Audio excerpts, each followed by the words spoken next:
everyone, welcome back to Sunday Live Show. Thank you so much, guys, for tuning in. I'm here to update you of what is going to happen on Uzalo from the 24th to the 28th of October 2022 on Monday.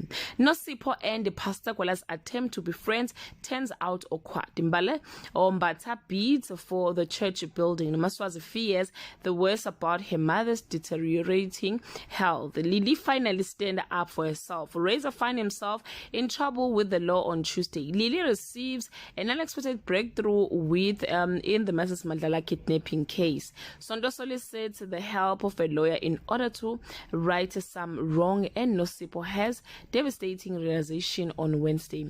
Nosipho decides to let go and take a break from everything while Mrs. Mandela gets back her freedom. Njinji gets better as Mamlambo gets more clients. On Thursday, Lily apprehends Mrs. Mandela's kidnappers and hope they will lead him to the bigger syndicate operating in KZN on Friday. Nkunzi refuses to accept Nosipho as a makoti. Njinji will have to undergo a cleansing to appease her late husband.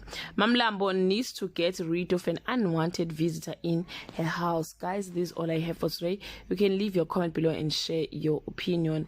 Bye.